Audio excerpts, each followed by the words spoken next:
오늘 말씀의 제목은 예수께서 회복해 주신 면류관이란 제목으로 말씀 나누기를 원합니다. 우리가 일반적으로 신앙생활이 이제 어렵고 힘들다 이런 이야기를 많이 합니다. 왜 신앙생활이 어렵고 힘들까요? 신앙생활이 재미있고 힘나는 것이 되려면 들은 말씀대로 그대로 내 삶에서 실현되어질 때에 즐겁고 기쁜 일들이 될 수가 있습니다. 그런데 신앙생활에서 아예 벗어난 삶, 말씀과 무관하게 내 일이 잘 되고 내 안에 평안한 일들이 막 일어나는 것은 사실은 신앙생활이 아닐 수도 있어요. 그런데 우리는 신앙생활을 해나갈 때에 내 일에 잘 되고 못 되고로 신앙생활이 어떠함을 이야기할 때가 많다라는 것입니다. 그러나 분명하게 신앙생활의 그 재미와 즐거움은 내 삶 속에서 하나님이 주신 말씀대로 실현되는 것을 내가 지각하고 깨닫느냐, 이것이 굉장히 중요한 것이죠. 그런데 우리의 지금 이 시대상과 교회상을 돌아보면 말씀이 실현되는 것을 보기가 사실 어렵습니다. 오히려 악인들이 더 득세하고 하나님께서 나와 내 가정의 주인이 되신다고 우리가 고백을 함에도 불구하고 우리의 삶을 돌아보면 오히려 말씀대로 사는 분들이 더 어렵게 살고 뭔가 불의한 것들이 이 세상을 지배하는 것처럼 느낌이 들 때가 훨씬 많다라는 것이죠. 그래서 신앙생활이 어렵다라는 것입니다. 그러함에도 불구하고 우리 삶이 그러함에도 불구하고 성경에서는 지속적으로 무슨 이야기를 하냐면 하나님께서 승리하실 것을 말씀하시고 그 승리가 하나님만의 승리가 아니라 신자된 우리에게도 주어지는 승리임을 분명하게 이야기를 하면서 미래의 승리가 있기 때문에 또 현재에도 승리해 가시는 하나님이기 때문에 그 승리에 함께 동참해라 라는 권면의 말씀을 계속 하신다는 말씀인 것이죠. 오늘 말씀에도 보면 분명히 이러한 말씀이 나타납니다. 우리 먼저 7절, 8절 말씀 한번 읽어보시죠. 우리 함께 읽겠습니다. 시작. 잠시 동안 천사보다 못하게 하시며 영광과 존귀로 관을 씌우시며 만물을 그 발 아래에 복종하게 하셨느니라 하였으니 만물로 그에게 복종하게 하셨은즉 복종하지 않은 것이 하나도 없어야 하겠으나 지금 우리가 만물이 아직 그에게 복종하고 있는 것을 보지 못하고 라고 되어 있습니다. 무슨 말씀입니까? 분명히 영광과 존귀로 관을 씌우셨어요. 이 관을 우리가 뭐라고 하냐면 면류관이라고 이야기하는데 이 면류관은 누가 씁니까? 왕이나 통치자가 쓰는 그런 관이에요. 그런 관, 그러니까 왕으로서 관을 씌워놨다는 것은 왕이 되었다는 것이죠. 그러니까 왕이 되었으니 만물이 그 발 앞에 복종해야 되는 것이 합당해요. 그런데 뭐라고 합니까? 복종함이 없다라고 이야기를 하는 것이죠. 복종해야 되는데 복종함이 없다라고 되어 있는 것이죠. 그러면 하나님이 누구에게 관을 씌워놨는가? 이게 중요한 것이죠. 우리 6절 한번 읽어보시죠. 6절 읽겠습니다. 시작. 그러나 누구인가가 어디에서 증언하여 이르되 사람이 무엇이기에 주께서 그를 생각하시며 인자가 무엇이기에 주께서 그를 돌보시나이까? 라고 되어 있습니다. 그럼 그가 누굽니까? 나와 있잖아요. 사람입니다. 사람이 무엇이기에 주께서 그를 생각하시며 인자가 무엇이기에 주께서 그를 돌보시나이까? 했을 때 사람이에요. 사람에게 분명히 면류관을 씌우셨다라고 이야기를 하고 있는 것이죠.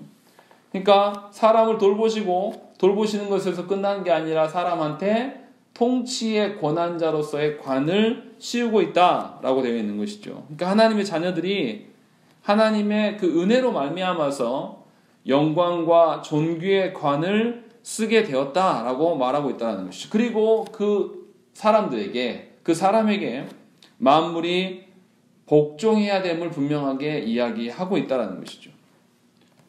정말로 이럽니까? 실제로 이럽니까? 히브리서 기자가 말한 대로 실제로 그렇지 않다라고 이야기해요. 그럼 히브리서 기자가 지금 무슨 말하고 있는 것일까요? 본인도 인정하지 않고 있는 말을 왜 지금 하고 있는 것일까요? 9절을 한번 다시 읽어보시죠. 9절 보시면 9절 읽겠습니다. 시작. 오직 우리가 천사들보다 잠시 동안 못하게 하심을 입은 자 곧 죽음의 고난 받으심으로 말미암아 영광과 존귀로 관을 쓰신 예수를 보니 이렇게 되어 있어요. 보면 누가 여기서 관을 썼다고 되어 있습니까? 9절에서는 예수 그리스도께서 영광과 존귀의 관을 쓰셨다라고 되어 있는데 우리가 앞에 읽었던 6절의 말씀에서는 사람이 영광과 존귀의 관을 썼다라고 되어 있는 것입니다. 이게 무슨 차이일까요? 예수 그리스도의 면류관 쓰심과 사람의 면류관 쓰심의 그 차이가 무엇인지 본문을 보시면 이렇게 되어 있어요. 8절에 보시면 8절 먼저 한번 읽어보시죠. 시작.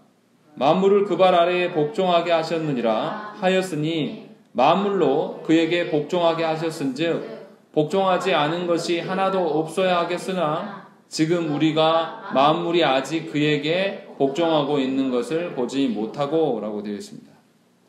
사람의 면류관은 어떤 과정을 거쳤는지 설명이 없습니다. 그냥 면류관을 썼다라고만 이야기를 하고 있어요. 그런데 면류관을 썼음에도 불구하고 아직 만물이 사람에게 복종하고 있는 것을 보지 못하고 있다 이렇게 말하고 있는 것이죠. 그런데 9절을 읽어보시면 예수께서 면류관을 쓰심은 죽음의 고난 받으심의 과정이 있었다라고 이야기를 하고 있는 것이죠. 이 고난 받으심은 자신을 위함이 아니며 모든 사람을 위하여 죽음을 맛보심이라고 히브리서 기자는 분명히 차별화하고 있습니다. 정리하자면 사람은 어떤 절차 없이 면류관을 쓰게 되었음을 밝히고 있고 반면에 이미 면류관을 쓴 인류를 향해서 그리스도께서 고난과 죽음을 거치셔서 다시 사람에게 면류관을 쓰게 하심을 우리가 알 수 있다는 것이죠. 좀 이상하죠? 면류관을 썼는데 그리스도께서 다시 쓰게 하신다. 이게 무슨 말일까요? 자, 이제 보십시오. 제가 지금 이 이야기를 왜 하는 거냐면 우리가 사람됨에 대해서 우리가 오해하는 것 중에 하나가 뭐냐면 인간이 무엇이냐라는 이 문제예요. 그런데 이 인간이 분명히 성경에서 순차적으로 보면 사람이 면류관을 원래 썼고 면류관을 쓰였으니까 이 면류관 통치자인 왕으로서의 그 사람이 서 있기 때문에 만물이 그에게 순종해야 되는 것이 정상인데 순종을 안 하고 있다. 그러니까 예수께서 고난과 죽으심의 그 역경을 과정을 거치셔서 사람에게 다시 면류관을 씌우고 계신다. 이렇게 이제 정리가 되는 것이죠. 오늘 히브리서 기자가 하고 있는 이야기예요. 무슨 말이냐면 성경 전체에서 사람을 어떻게 보고 있는가, 사람을 어떻게 정의하는가가 굉장히 중요해요. 사람을 어떻게 보고 있는가를 알아야지 지금 이 히브리서 기자의 말이 무슨 말인지를 알아들을 수가 있는 것이죠.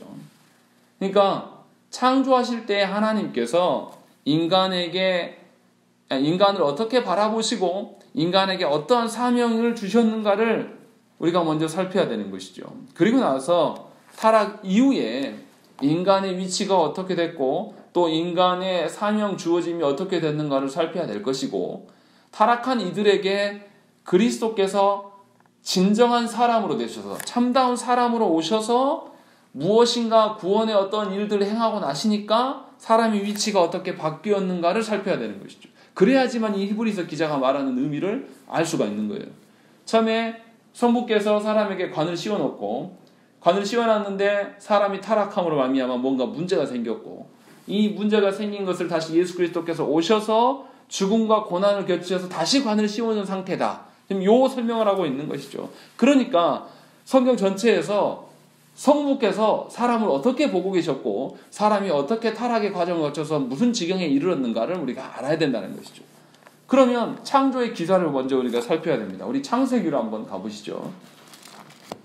창세기 1장 말씀을 보겠습니다.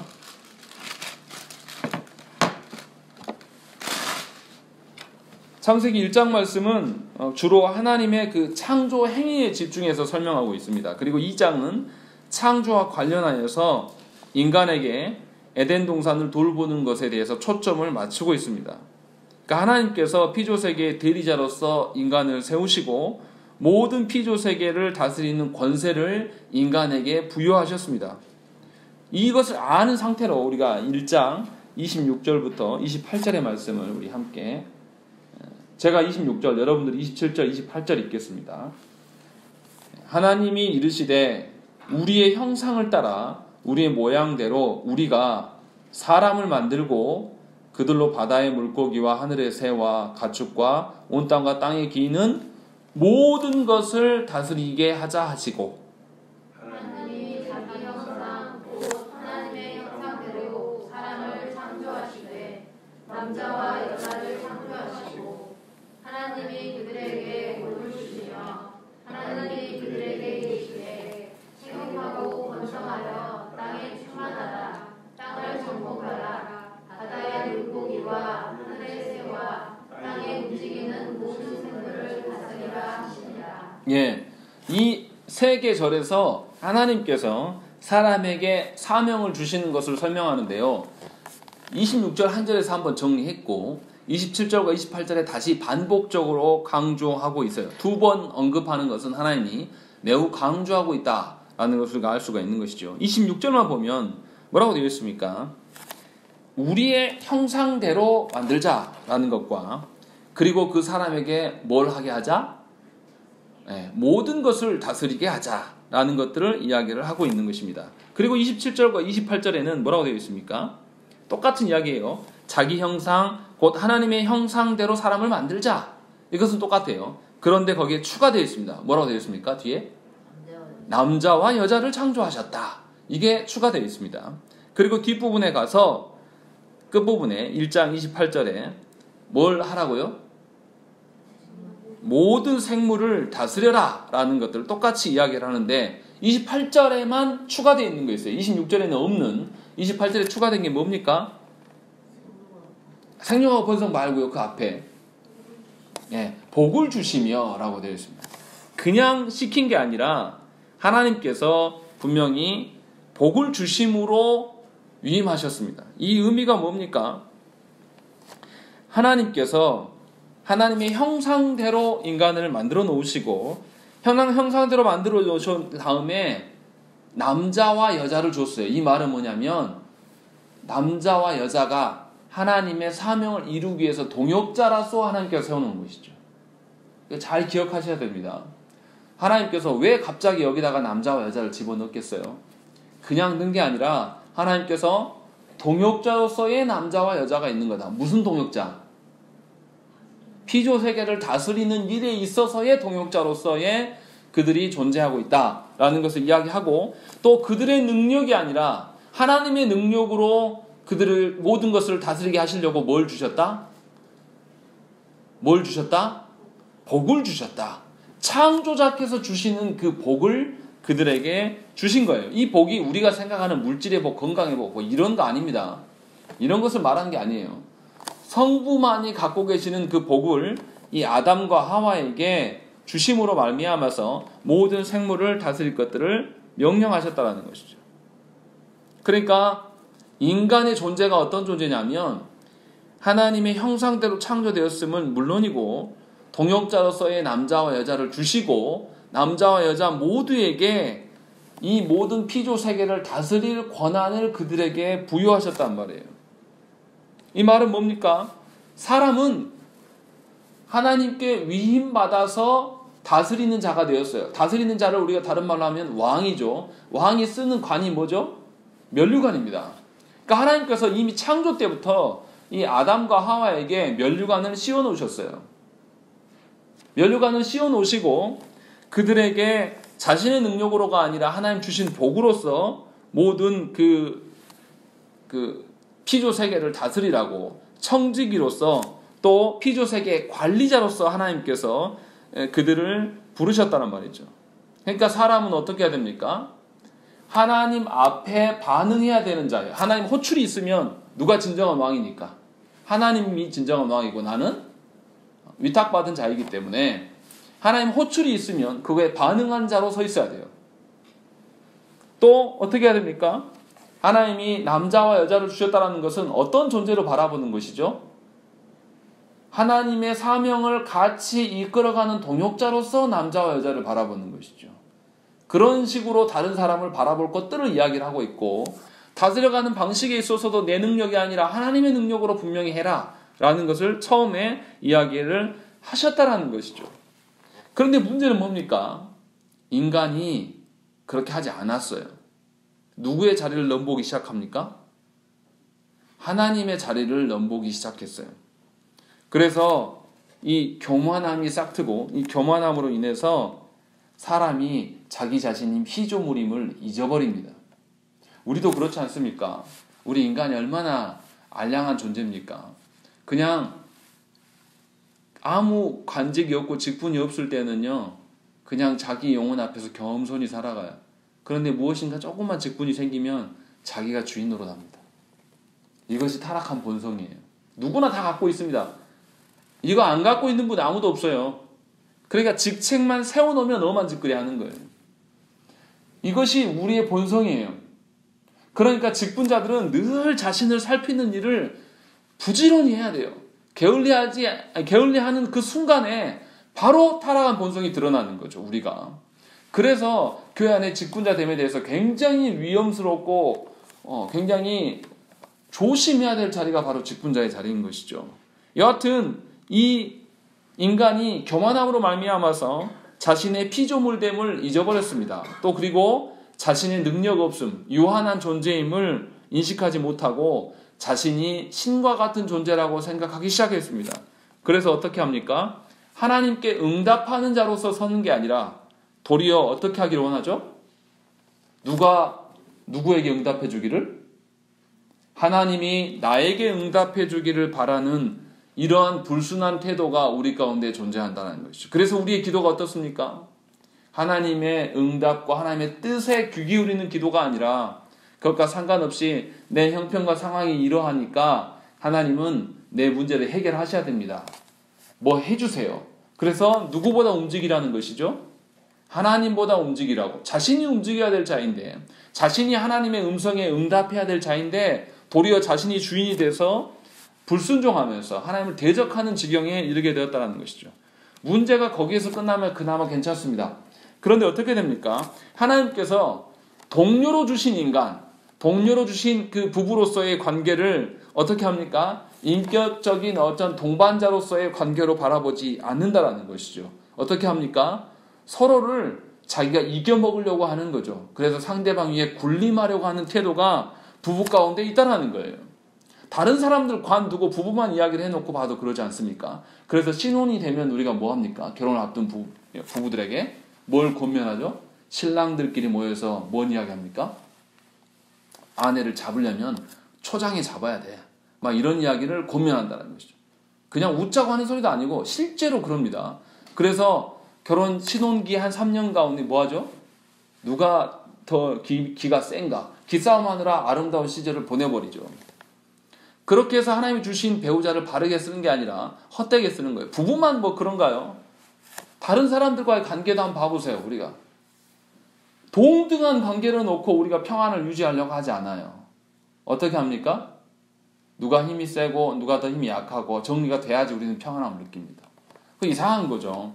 하나님 주신 이 동반자로서의 인격적인 관계를 우리가 다 어그러뜨립니다. 그래서 어떻게 합니까? 아무리 하나님께서 동등한 존재로서의 이 배우자를 주셨는데도 불구하고 어떻게 해요? 배우자가 내 감정을 살짝 건드리면 그때부터는 배우자가 아니죠.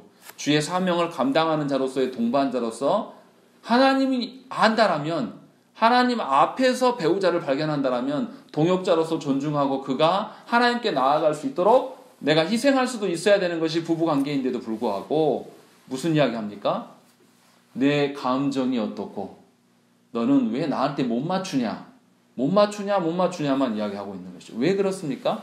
하나님을 향하여서도 하나님께서 나한테 맞추라고 하는 인간이 어떻게 부부한테, 배우자한테 맞춰주려고 하는 생각을 하겠냐 이 말이죠. 그럴 수 없다는 거죠. 그것이 깨트려진 거예요. 부부간에만 그렇습니까? 아니에요. 자녀간의 관계도 그렇습니다. 자녀가 아무리 사랑스러워도 내 감정 건드리면 그때부터 자녀가 아닌 것이죠. 내 감정 건드리면 자녀하고도 의절해요. 그러고도 하나님께 회개하지 않습니다. 분명히 하나님께서 다른 사람과의 관계를 뭐로 주셨어요?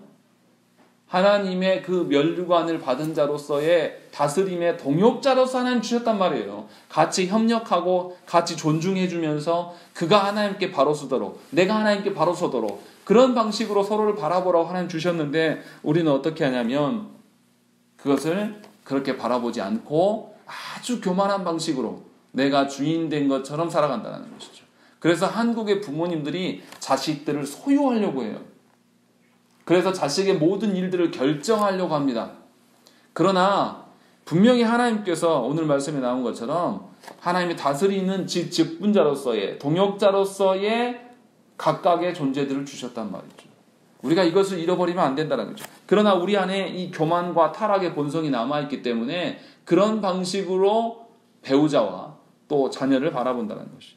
그러니까 가정이 깨뜨려질 수밖에 없는 것이죠. 이것이 타락한 본성이 우리 안에 남아있는 거예요. 그러니까 저와 여러분들이 배우자와 자녀들 앞에 죄 짓지 않게 살려면 어떻게 해야 되는 것이죠? 우리의 본성을 죽이고 늘 우리 자신을 돌아볼 수밖에 없어요. 하나님 그렇게 하라고 만드셨어요. 그리고 또 문제가 무엇입니까? 이 하나님과의 관계가 깨뜨려지자 사람과의 관계도 깨뜨려지고 남은 것이 뭡니까? 피조세계의 관계가 완전히 왜곡되기 시작합니다. 분명히 하나님께서는 피조세계를 어떻게 하라고 그랬죠? 네 마음대로 해라가 아니에요.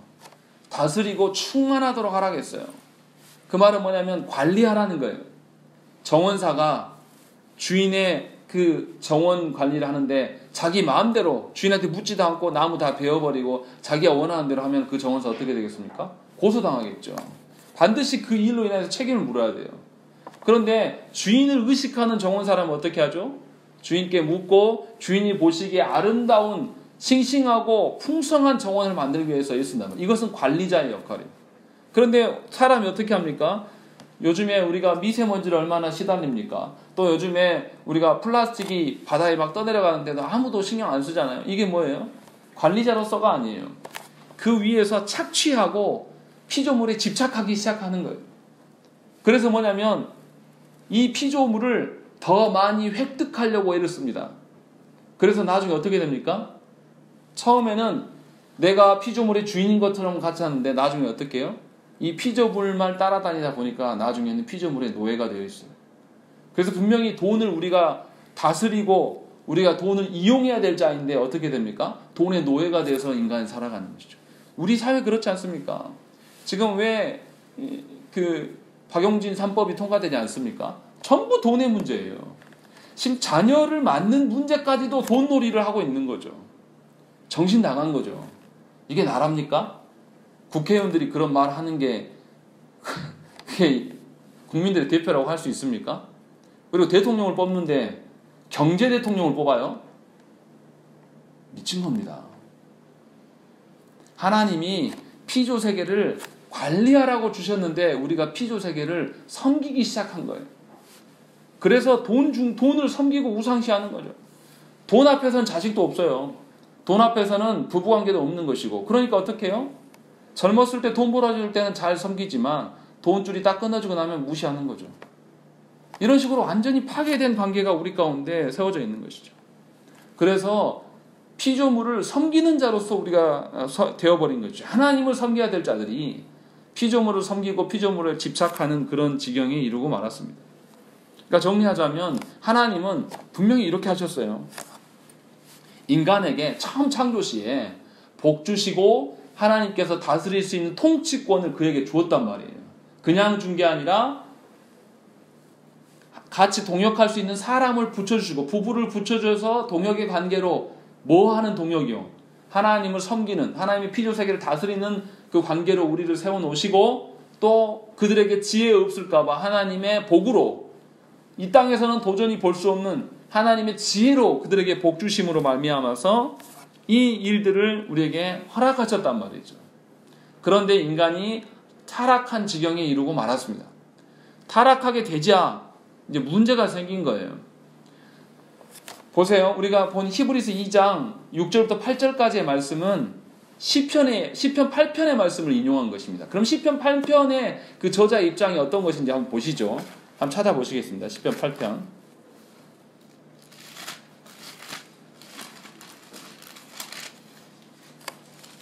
시편 8편 1절부터 9절까지밖에 아니니까 우리 교독하겠습니다. 구약성경 808페이지에 있습니다.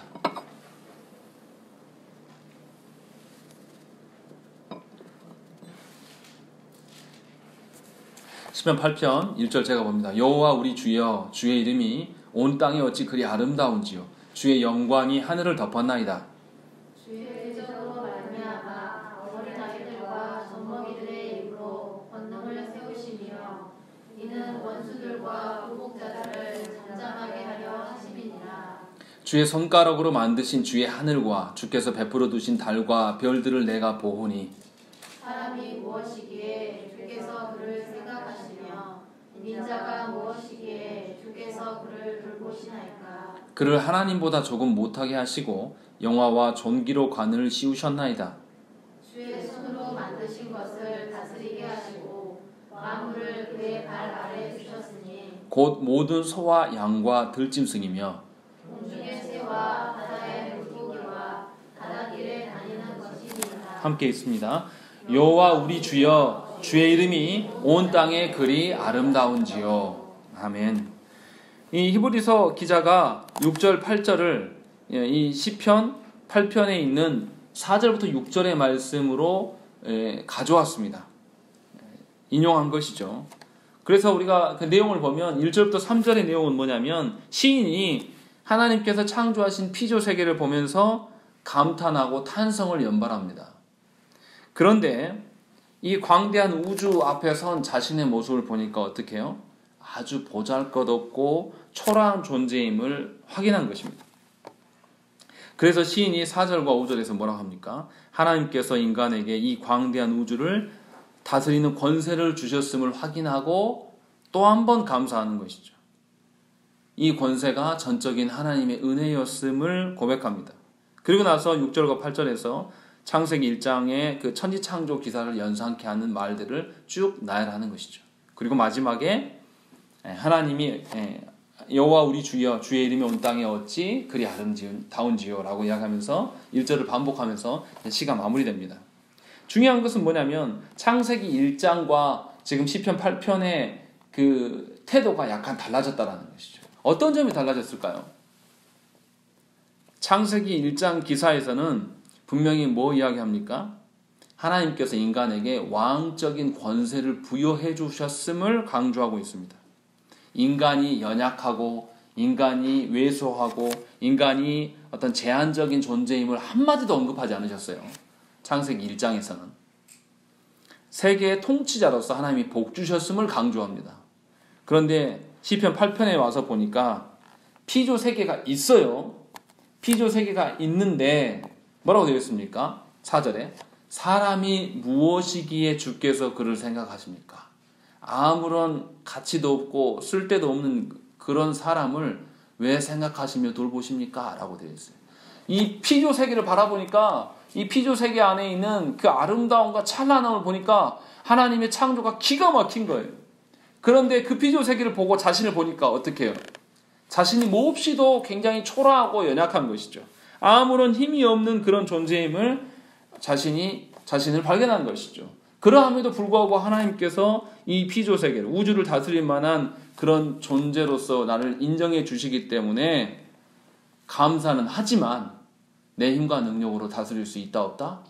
없음을 고백하고 있는 것입니다. 왜 지금 시편의 기자가 이렇게 고백할까요? 왜 시편의 기자가 이렇게 고백하고 있을까요? 인간의 타락상을 본인이 살아가면서 경험하고 있기 때문에 이렇게 고백할 수밖에 없는 것이죠. 그래서 시편 8편은 창세기 1장과 태도가 달라져 있는 것이죠.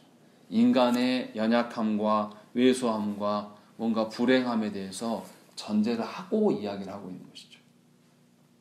그리고 이 말씀을 히브리서 기자가 가져갔습니다. 이제 그럼 히브리서로 다시 돌아가 보시죠. 이제 제가 드리고 싶은 말이 여기 나옵니다. 히브리서 2장 말씀 다시 돌아가 보시면 6절부터 8절까지 인용 구절로 이제 돌아가시면 됩니다. 먼저 5절부터 보시죠. 우리 5절 말씀, 히브리서 2장 5절 말씀 우리 함께 읽겠습니다. 시작. 하나님이 우리가 말하는 바 장차 올 세상을 예. 5절에 뭐라고 되어 있냐면 사람들의 착각을 하고 있다. 뭐라고 착각하냐면 하나님께서 새롭게 하실 세상, 그 세상이 누가 통치할 것이라고 생각하는 거죠. 거기 나와 있잖아요. 우리가 말하는데 뭐라고 말하는 것이죠? 장차 올 세상을 누가 통치한다? 천사들이 통치하게 하신 거 아니냐라고 말했는데 히브리서 기자가 뭐라고 하죠? 그 말이 맞다 틀리다. 틀리다 아니다 라고 뒤집고 있는 것이죠.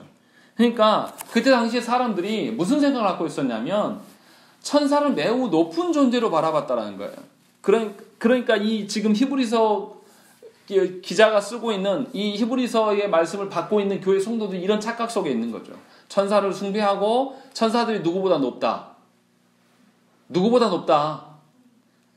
자기보다, 사람보다 훨씬 높다. 그래서 천사를 숭배하고 천사에게 뭔가 있을 것처럼 생각하기 시작한다는 거예요. 그런데 창세기의 말씀을 보고 시편의 말씀을 보니까 천사가 누구보다 높을 수 있다 없다. 사람보다 높을 수 있다 없다. 없다라는 것이죠. 너희가 너무 잘못 알고 있어. 왜 천사를 섬기냐. 아니라니까? 라고 말해놓고 난 다음에 너희들 안에 있는 이 오류가 하나님 말씀을 모르기 때문에 네 존재 자체를 어떻게 보고 있냐. 성경에서 보는 대로 너를 봐야 될 거 아니냐 라고 설명하면서 다시 알려주고 있는 것이죠. 그렇게 해서 시편 8편을 인용하고 있는 것입니다. 그러니까 천사가 아니라 인간을 하나님께서 내세뿐만 아니라 현재의 세상에서도 다스리는 자로서 통치자로서 세워주고 계심을 히브리서 기자는 분명히 밝히고 싶은 거예요. 그것을 설득하고 있는 것입니다. 그런데 어떻습니까? 우리의 현실이 그러지 못하고 있음을 또 밝히고 있습니다. 분명히 이 8절에서 나타난 것처럼 실제로 그렇지는 않는다라고 이야기를 하고 있는 것이죠. 그런데 이 히브리서 기자가 시편 8편의 입장과 동일한 것이냐? 아닙니다. 차이가 있어요. 시편 8편의 말씀, 시편 8편의 4절, 5절, 6절 말씀을 차용해 와서 6절, 7절, 8절의 말씀으로 썼는데요. 다른 점이 한 군데가 나타납니다. 어디입니까? 시편을 덮어버려서 몇 절이 차이가 나죠? 7절에서 차이가 납니다. 7절에서 차이가 나요.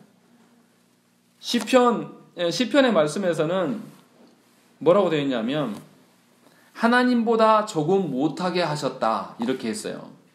그런데 히브리서 2장 7절에서는 뭐라고 되어 있죠?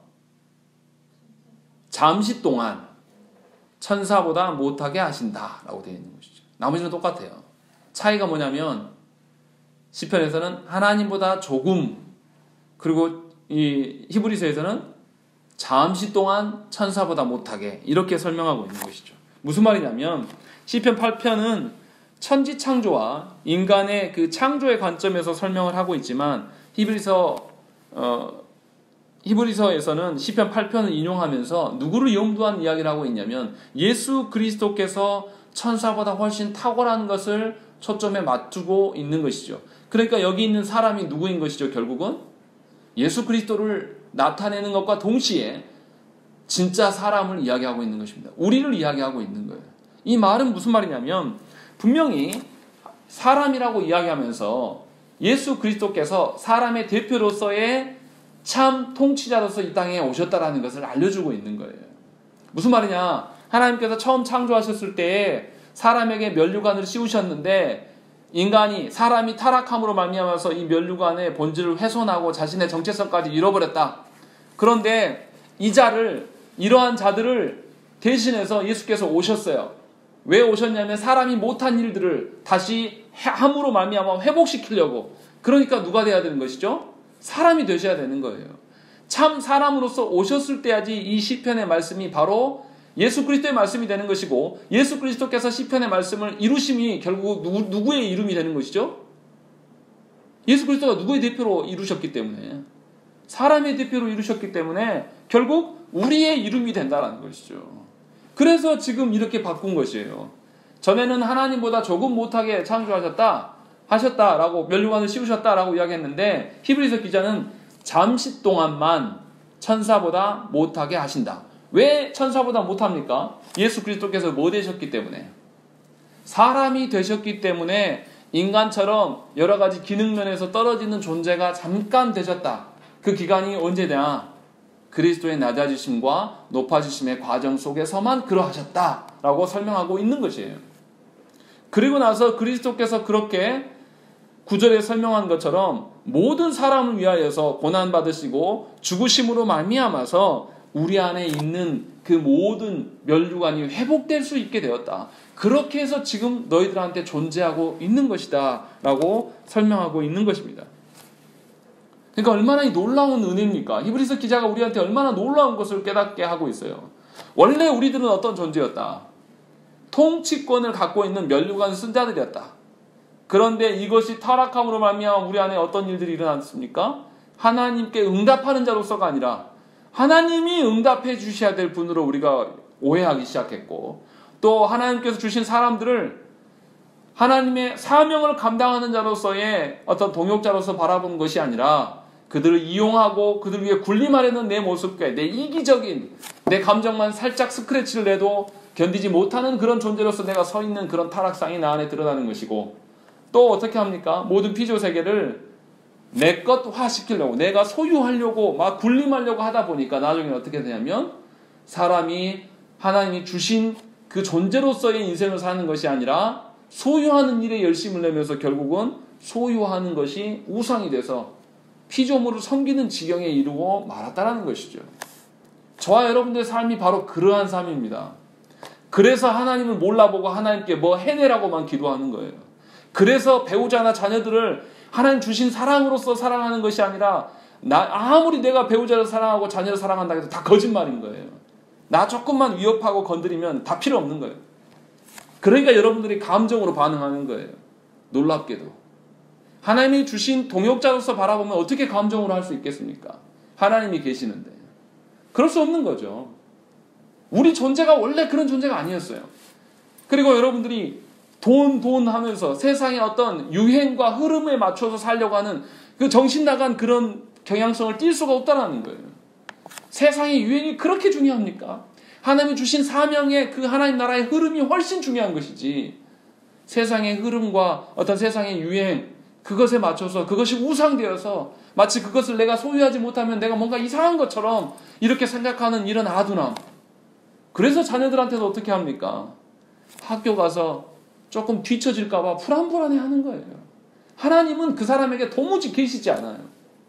하나님이 우리에게 선물로 주신 자녀인데도 하나님이 다 지키시겠나라고 분명히 다 약속하셨는데도 하나님께 맡기지 않아요. 끝까지 자기 방식대로 다 결정해버리는 것이죠.